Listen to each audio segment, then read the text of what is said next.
बाबा बालगिरी मंदिर बहुत ही प्राचीन पौराणिक कथाओं में अभी इस मंदिर का वर्णन है। और मैं आपको बता दूं कि बहुत टाइम से, बहुत समय से मैं आपके सामने व्लॉग लेकर आता रहा हूं। ये बाबा बालगिरी का मंदिर देवबंद में है। देवबंद सहारनपुर जिले में पड़ता है, एक तहसील है। यहाँ की किंवदंती भी और एक बहुत प्राचीन एक कथा है कि यहाँ पे मुगल कालीन समय पे एक बाबा बालगिरी हुए थे। उस जो यहाँ पे जो शिवलिंग है ये उससे भी बहुत पौराणिक है। तो लेकिन बाबा बालगिरी जब यहाँ पर संत थे उसी समय पे एक आपको पता ही है आताताई था, औरंगजेब और मुगल शासन था उस समय पे। उनके सिपह सलारों ने जो देवीवन उस समय कहा जाता था देवबंद को, तो ये देवीवन में उनकी एक छावनी रहा करती थी।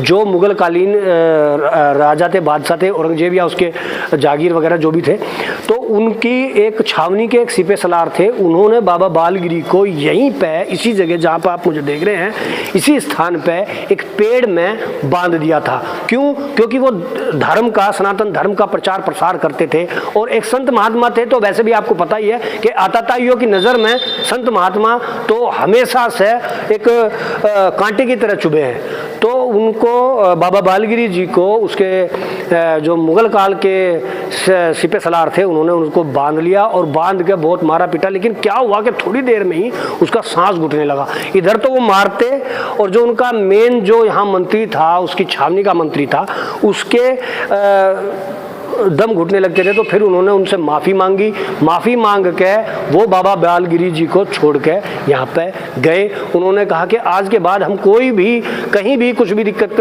होगी तो हमें आप याद कीजिएगा। तब से इस मंदिर का नाम बाबा बालगिरी मंदिर है। और आपको एक और किंवदंती नहीं, सत्यता है यहाँ पे कि ये मंदिर जो है देवबंद के आसपास के एरिया का अपितु सबसे पौराणिक मंदिर है। पुराना नहीं कह सकते आप, पौराणिक मंदिर है। और इसकी जो मैं आपको ये सब चीज़ दिखा रहा हूँ उसी समय के ये बने हुए हैं। यानी कि जो बाबा बालगिरी थे उनसे भी पौराणिक, अनंत काल से ये मंदिर यहाँ भोलेनाथ का स्थापित है। पांडवों से भी पहला, मतलब ये बहुत ही अनंत काल से यहाँ पर स्थापित है।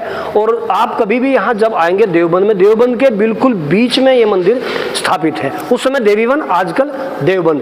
देवबंद आपको पता ही है सहारनपुर और मुजफ्फरनगर जिले के ठीक बीच में है। मुजफ्फरनगर से 26 किलोमीटर और सहारनपुर से 52 किलोमीटर ये शहर पड़ता है। यहाँ पे एक और बहुत बड़ी शक्तिपीठ है जो मैंने आपको बताया था। मेरा व्लॉग जो है वो मेरा कई दिन पहले भी डला है, माता बाला सुंदरी का, और वो भी आपने देखा होगा। और ये मंदिर जो है जो मैं आपको बाबा बालगिरी का दिखा रहा हूँ, इसके कहने में तो मतलब जैसे मुझे बहुत ही कम पता था। मैं बेसिकली कई बार यहाँ देवबंद में भी आया, इस मंदिर में भी आया, लेकिन पहली बार मुझे पता चला कि जो गंगा जी की धारा थी एक, वो भी यहाँ से आती थी।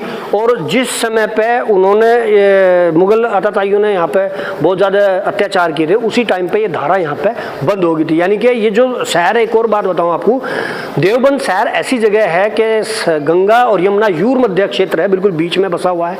यहीं पे एक धारा गंगा जी की भी आया करती थी, वो बंद हो गई है। लेकिन यहाँ पे स्थापित जो है वो कुआं भी है, यहाँ देवी कुंड है, देवबंद है, बहुत सारी जगह है यहाँ पे। आप जरूर आइएगा। और मैं आपका अपना जोली बाबा, नमस्कार, धन्यवाद, भोले बाबा की जय हो, जय हो बालगिरी बाबा।